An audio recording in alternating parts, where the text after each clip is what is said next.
அம்பரீசன் என்ற அரசனுக்கு திருமால்னா ரொம்பவே பிடிக்கும். அவரது அன்பை பார்த்த திருமால் சக்கராயுதத்தை அவர்கிட்ட கொடுத்தாரு. ஒரு முறை ஏகாதசி நோன்பிருந்த அவர் யமுனை நதியில நீராடி கொண்டிருக்கையில் துர்வாச முனிவர் அங்கு நிற்க, முனிவரை வணங்கிய அரசன் தன்னுடன் பாரணை செய்து சிறப்பிக்க வேண்டினான்.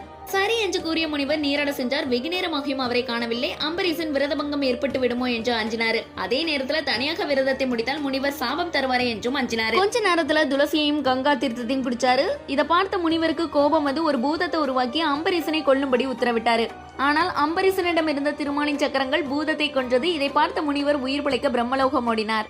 சக்கராயுதத்தை என்னால தடுக்க முடியாது, நீங்கள் வேண்டுமானால் சிவபெருமானிடம் கேளுங்கள் என்றதும் சிவபெருமானும் மறுத்துவிட்டார். கடைசியாக வைகுண்டத்திற்கு சென்று திருமாலை சரணடைந்தார்.